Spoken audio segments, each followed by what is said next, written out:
A quick lesson on how to find the percent of a number before we begin our online shopping spree.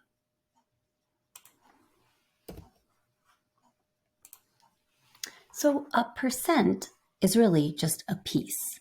And when we're talking about a piece, we just have to figure out how much is that piece that we're talking about here. Obviously, the larger the percentage, the larger the piece would be. So to find the percent of a given value or number, you will take the percentage value, like 32%. You can turn it into a decimal so it's more calculator friendly. And of is a word that just means multiply. The value of 60 would stay the same value.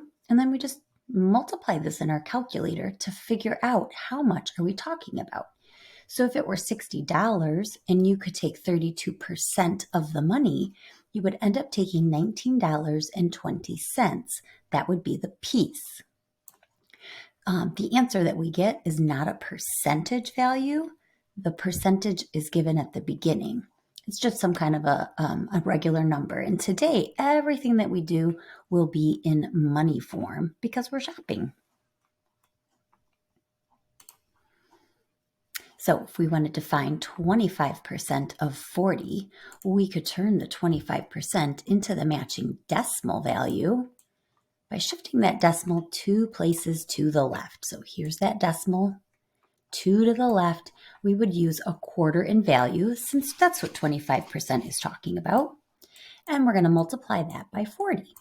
So this is a good use of your calculator for today's activity to just punch this problem in so you can get to your answer value very quickly. And since 25% of 40 is 10, that would be our value. So when you're shopping today, the amount of money that is your percentage is actually going to be a discount value.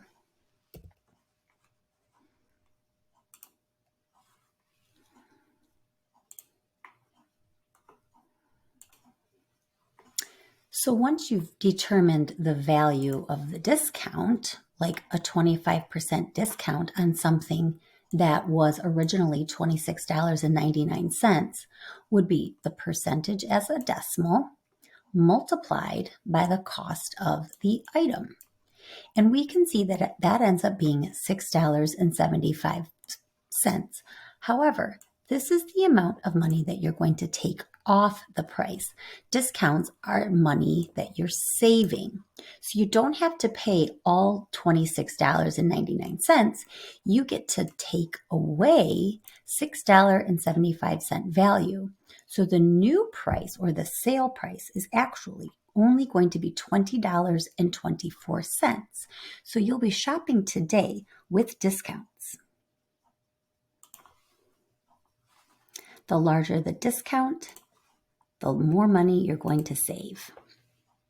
So the activity is in Google Classroom underneath our classwork tab in the assignment section. You'll open up your copy of the assignment, type your names up here in the header so that I know who you are, and read through our directions here.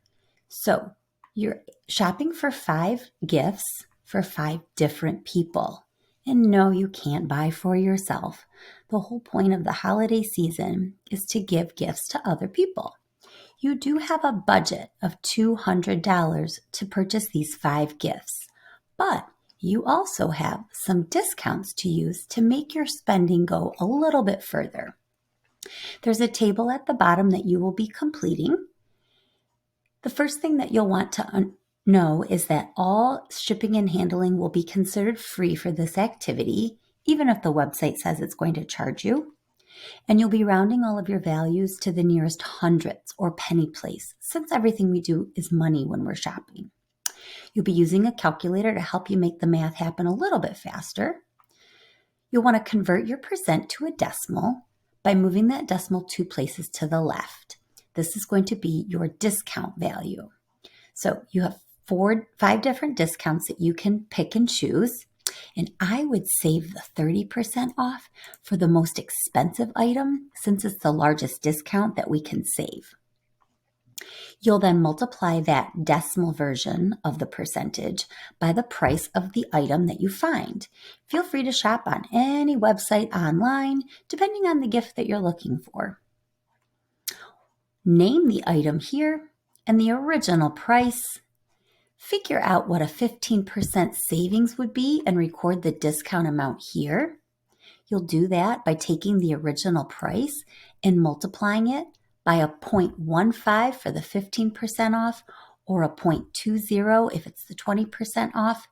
And then you're going to put on here what the discount amount is going to save you. Your new price is going to be the original price minus this discounted amount. That's going to tell you what you're really going to pay for the item. Once you've shopped for 5 different people and bought 5 gifts, you need to total up all the gifts together. You're really adding the new prices since we're not paying full price for our shopping today.